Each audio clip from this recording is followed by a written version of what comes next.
Oui, Buzzomètre, ce sont les actus rumeurs qui ont le plus buzzé sur la planète Apple et sur le site Mac Forever. Et c'est notre animé Didier Policani qui nous présente ces 5 infos aux rumeurs.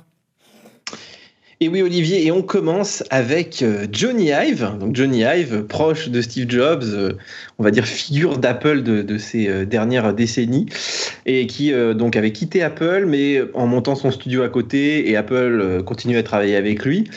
Sauf que il y a eu un peu de bisbille apparemment, parce que déjà il leur piquait tous leurs employés qui avaient un peu de talent, et apparemment donc Apple aurait rompu les contrats. Donc Johnny Ive et son équipe. Donc il s'appelait Loveform, je crois. Loveform, pardon. Et donc voilà, a priori Apple ne travaille plus avec Johnny. Et c'est quand même une rupture, hein, parce que je pense qu'il devait être encore impliqué dans pas mal de design de ces dernières années. Et peut-être un tournant. Alors, est-ce que les produits vont un peu changer de tête ou pas? Il y a déjà eu quand même, là, on a senti le tournant depuis qu'il est parti, hein, le retour des ports, tout ça, la finesse. Mac Studio, c'est pas une machine de Johnny Ive. Voilà, exactement. Donc, bon. C'est sûr. Mais bon, après, tu sais pas, hein, il peut avoir quand même son influence sur pas mal de choses. Je mettrais ma main au feu, là. Mais, certainement non. Monsieur X-Pod Réaction, c'est quand même une page énorme de l'histoire d'Apple qui se tourne et ça ne dérange personne. On sait que le marché, malheureusement, au lendemain de la mort de Steve, l'action d'Apple s'était écroulée, hein, souviens-toi, en disant que va devenir Apple sans Steve. Heureusement, il y a Johnny, et là aujourd'hui il s'en va et tout le monde s'en fout. C'est dingue. Et ça me fait un peu de peine, moi, personnellement.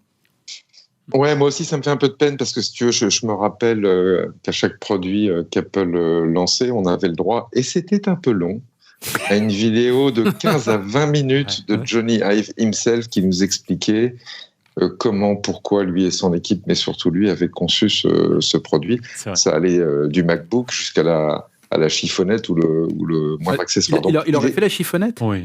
Non, oui.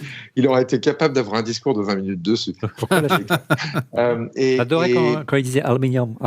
Et l'accent. Aluminium. Et il y a un petit peu de nostalgie parce que moi, je me souviens de Johnny Ive avec dans ses mains les iMac acidulés, les fameux iMac berlingots. Voilà, donc c'est le retour par le design produit d'Apple vers le succès. Maintenant, dans l'absolu, moi je trouve ça plutôt pas mal qu'il ait passé la main et la transition s'est faite plutôt de manière douce. Je pense qu'en termes de design formel, en tous les cas, au moins au niveau de la forme, pas la conception produit en entier, c'est difficile de tenir la distance pendant plus de 10 ans, 15 ans. On le voit avec Dieter Rams chez Braun, à un moment, Braun a foutu Dieter Rams à la porte. C'est encore plus vrai, Didier pourrait en parler, pour les concepteurs, au moins sur l'aspect extérieur des voitures. Donc, un peu de mélange, un peu de métissage au niveau des idées design, ce qui est arrivé depuis déjà pas mal de temps chez Apple. Moi, ça me semble sain, et j'ai pas de doute qu'il y ait d'autres personnes de talent. Maintenant, pour moi, c'est vraiment la fin de l'ère Steve Jobs. Voilà ce que ça marque, et ça concerne les fans. Didier, tu voulais rajouter une chose ? Oui, en fait, quand tu regardes le premier cercle de Steve Jobs, donc il y avait effectivement lui, il y avait Scott Forstall, il y avait un peu Phil Schiller, bon, il est quasiment parti, comment il s'appelait, Mansfield. Et en fait, il reste qui? Tim Cook. Il reste plus que lui, ouais. Voilà, mais bon, écoute, moi j'ai quand même... quelque part on peut se dire Tim Cook a fait quand même le ménage aussi, hein. Ouais. Moi, ce que j'aime pas trop, ça s'est fait de lui-même. Oui, c'est vrai. Forstall, il a un peu poussé dehors quand même. Moi, ce que j'aime pas trop, mais je veux pas jouer les vieux rabougris gardiens du temple, mais j'aime pas trop l'image qu'on reflète d'un garçon qui a la grosse tête, isolé dans sa tour d'ivoire, dans sa magnifique maison à San Francisco. Hein, je décris Johnny Ive, et en gros, ils s'en foutaient de tout et c'est devenu n'importe quoi. Moi, j'ai souvenir j'ai eu la chance de le rencontrer 2 fois, Johnny Ive, dont une fois, la première fois, c'est un peu par hasard, parce que quand vous êtes journaliste, vous arrivez à San Francisco et que vous demandez une interview de Johnny Ive, on vous dit, bon, tu es gentil, mon coco, mais passe ton chemin. Et puis, par hasard, dans les travées du Moscone Center à San Francisco avant, je ne sais plus si c'était le lancement de l'iPod ou le lancement de l'iPhone, je crois que c'était l'iPhone, je ne m'en souviens plus. Il y a l'attaché de presse US, je crois que c'était Cathy Cotton, qui était la bras droit de Steve, qui me reconnaît et qui me dit, tiens, je te présente Johnny Ive. Qui c'est lui? Ouais, salut Johnny, ça va bien? Et la première question qu'il me pose, fait Olivier, alors, tu vois, c'était juste après la keynote de Steve, donc je crois que c'était l'iPhone. Il fait alors, on le sentait hyper stressé, tu vois. Et alors, tu as trouvé comment l'iPhone? Je fais, attends, Johnny, c'est super l'iPhone. Enfin, c'est tout ce que tu veux, est plutôt réussi. Mais on le sentait, qu'il doutait de lui. Je n'ai pas du tout cette image du gars, tu vois, imbu de lui-même. Je sentais quelqu'un d'extrêmement. C'est très, très européen comme caractère. Non, mais c'est bien de douter. Et je l'avais trouvé extrêmement sympathique. Bon, évidemment, l'interview s'est pas faite, mais officiellement, je ne l'ai pas rencontré. Hein, donc voilà, vous le savez. Deuxième info, rumeur, Didier, on a un peu digressé.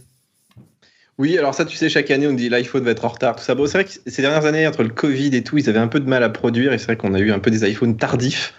C'est vrai que l'iPhone 14, apparemment, serait bien sur les rails. En fait, Apple a sécurisé beaucoup sa production, notamment sur les puces, contrairement à l'automobile et à plein de secteurs où ils n'ont pas anticipé ça du tout. Et d'ailleurs, je discutais récemment avec un équipementier automobile, et il m'expliquait comment il sécurise ses productions, et pourtant même pas en 5 nanomètres, il grave en je sais plus combien, 50 ou 150. Et comme c'était compliqué, et c'est plusieurs années à l'avance, etc. Et en fait, aujourd'hui, ce qui sort maintenant, c'est des choses qui sont négociées il y a 2-3 ans. Donc voilà, a priori, vos iPhone 14 devraient être à l'heure cette année, c'est-à-dire au courant octobre, on va dire. Fred, est-ce que tu as des infos ? On sait que c'est extrêmement important, parce qu'aussi, ça dessine tout l'avenir. C'est en cascade, c'est l'effet domino. Si on loupe le virage du 3 nanomètres ou du 4 nanomètres pour l'iPhone 14, qui devrait être normalement le prochain à bénéficier de cette finesse de gravure, on est à 5 aujourd'hui sur la M2. Oui. Les Mac seront en retard aussi. Qu'est-ce qui bruisse en termes d'infos autour de ça ? Alors, ce qui se dit, c'est que le 3 nano sera sûrement pas possible, même si TSMC dit que la production pourrait commencer à la fin de l'année, le dernier trimestre ou le dernier semestre. Néanmoins, les énormes productions iPhone font que, et le rendement aussi du 3 nano ne sera sûrement pas possible pour l'iPhone. Donc, on parle du 4 nano, qui en fait est un 5 nano, mais amélioré, un petit peu comme le N5P, qui équipe actuellement l'iPhone. Donc, difficulté 13. à produire un 3 nanomètres. Ouais. Est-ce que c'est pas ça aussi qui expliquerait qu'Apple, c'est toujours la rumeur, sortirait un 14 avec une puce différente que le 14 Pro ? Là, ça laisserait peut-être plus la possibilité de réserver une production plus étroite aux machines plutôt haut de gamme. Oui, alors il y avait cette idée-là, effectivement, de dire, vu que la production va pas être énorme, on va faire le Pro en 3 nano, et puis on va faire le non-Pro, le 14 non-Pro en 4, par exemple. Mais j'y crois pas beaucoup. J'y crois pas parce que les conceptions de puces comme ça, différentes, sur le même iPhone, le dernier cri qui serait en 5, l'autre ou 4, et l'autre en 3, je trouve très très compliqué cette hypothèse, surtout que tu sais que quand on lance des études et des productions sur les processeurs, on le fait plusieurs années à l'avance, donc j'y crois pas. Allez, on continue avec toi Didier, on parle gros sous. Oui, alors ça c'est une annonce qui a étonné, parce que Apple a quand même, c'est la boîte qui vit le mieux au monde. Ouais, il a le compte bancaire de la Norvège, le PIB de la Norvège sur son compte bancaire. Ça, et puis surtout quand tu vois certains logiciels qui sont complètement laissés à l'abandon, t'as l'impression qu'ils ont besoin de main d'œuvre. Leur Apple Car qui sort jamais. Aujourd'hui dans la Silicon Valley, recruter c'est comme en France comme en Europe aussi, hein. Mais c'est très compliqué d'avoir des ingénieurs. Et ils te disent oui non, nous on va mettre le haut là sur le R&D, sur le recrutement. Donc ce qui est assez étonnant. Mais bon, tu sais après dans les milieux, ce qui se dit un petit peu en ce moment, c'est qu'on est un peu au début d'une grosse crise quand même. Donc peut-être qu'il prépare un peu ça et que voilà, Tim Cook en bon prévisionniste veut pas que l'action chute ou je ne sais quoi. Mais je sais pas, ce serait intéressant d'avoir un analyste qui pourrait nous éclairer un peu là-dessus, tu vois. Monsieur X, vous avez connu des années sombres d'Apple, souviens-toi. Oui, c'est clair, j'ai connu plus d'années sombres que d'années glorieuses. C'est parti quand ils ont sorti l'iPhone, c'était un bon moment pour partir, tu penses. Visionnaire. Ouais. Quel visionnaire. Une sorte de remplaçant de la tech, monsieur X. Ouais, épuisé surtout après 7 ans. Ouais. Non, moi je pense que, il faut pas oublier que Apple est une entreprise américaine, qui a sa tête à la Tim Cook. Tim Cook, c'est l'ancien patron des opérations, donc c'est lui qui gérait beaucoup des investissements, pour pas dire tous les investissements. Et c'est un signal, je pense aussi, alors pas vers leurs petits investisseurs ou petits porteurs comme moi, mais plutôt vers leur board. Il ne faut pas oublier que Apple s'est normalisé. On n'est plus du temps Steve Jobs où Steve faisait ce qu'il voulait. Là, il y a vraiment un board auprès duquel Tim Cook répond. La conjoncture économique, on sait ce qu'elle est. Et donc, Tim Cook envoie un signal en disant « Cette entreprise est gérée, on ne fait pas n'importe quoi. » Il va peut-être y avoir un moment à plat, et donc on se prépare. Et ce qui veut dire aussi, on va maintenir nos marges en contrôlant nos investissements, et donc verser les mêmes dividendes, et donc soutenir le cours de l'action. Voilà, maintenant, faut se souvenir que voilà, si ça repart comme en 14, comme on dit, on peut changer d'avis Donc c'est plus un signal vers le board et les investisseurs qui ont des gros portefeuilles d'actions que vraiment une tendance, à mon avis, de fond. Mais c'est important dans la gouvernance des entreprises américaines de montrer qu'on gère la situation et qu'on est prêt à toute éventualité. C'est un problème de trésorerie, c'est un problème de marge, donc. Ouais, Ah oui, toujours chez Apple.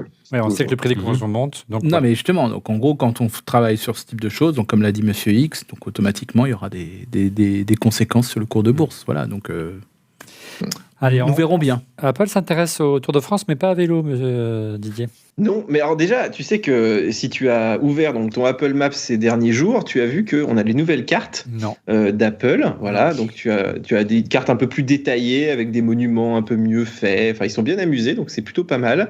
C'est pas encore au niveau de San Francisco et tout, mais ça s'en rapproche. Donc tu as Monaco, à Paris aussi, enfin dans pas mal de grandes villes en France. Tu as aussi Lookaround, qui est le Street View d'Apple, donc qui permet de te balader un peu avec des photos en 360 degrés là. Que je trouve un peu lent, mais la qualité d'image est très très bonne. Et en fait, en ce moment, ils mettent à jour, enfin ils continuent de mettre à jour ce fichier en faisant se balader un peu des petites voitures dans toute la France. Et on a plein de lecteurs qui nous envoient des images régulièrement parce qu'ils voient ces petites voitures, c'est des Subaru Impreza avec des énormes tourelles, c'est écrit Apple Maps dessus. Des fois, ils s'arrêtent, ils ouvrent le coffre et puis dans le coffre, tu as des anciens Mac Pro qui sont utilisés en fait pour récupérer les données. Donc c'est assez rigolo. Donc voilà, en ce moment, tu vas pouvoir voir ça un petit peu partout. Et il y a même sur le site d'Apple, tu peux voir où est-ce qu'il passe, dans quelle ville il passe pendant En l'été. toute transparence. Oui. Allez, J'ai juste juste à un l'été, doute. évidemment. J'ai juste un doute, Didier, tu parlais de Subaru Impreza, t'es sûr? Et je crois bien, oui. Allez, Ok. c'est une voiture de rallye, ça, les Subaru. Bah oui, c'est pour ça que j'étais étonné. Bon, c'est lui c'est juste spécialiste d'automobile. Hein. Allez, on va parler jeux pour la dernière info rumeur. Oui, alors ça c'est assez fou, c'est Apple Arcade, donc tu sais c'était un peu l'argument d'Apple, on rajoute des jeux régulièrement, Ouais. sauf que maintenant ils font comme les jeux en streaming, là, ils en retirent. Et en fait, ils en ont retiré une petite liste, et mon petit doigt m'a dit que la liste va être très très longue, donc ils vont en retirer beaucoup. Parce que en fait, Apple, dans les jeux, enfin bon, moi je connais pas mal de gens qui bossent dans toute cette industrie, et Apple, ils comprennent rien à ce qui se passe. Mais c'est très drôle. Et alors ils essayent des trucs, et ils sont persuadés que le futur, ça va être tel type de jeu, et puis souvent ils se plantent. Et du coup, mais par contre, ils peuvent complètement changer leur fusil d'épaule en 3 semaines. Donc là, Apple Arcade, c'est pas un gros succès en termes commercial apparemment, mais par contre pour les éditeurs qui sont dans le programme, c'est assez intéressant.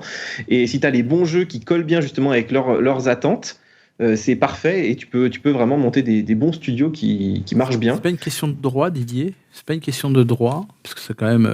Moi, on m'a paraît dit que c'était étonnant, lié au modèle économique. On veut tel type de jeu parce qu'en fait, tout le secret de ces jeux, c'est la rétention. Hein. Oui, bien sûr. Comme TikTok, etc.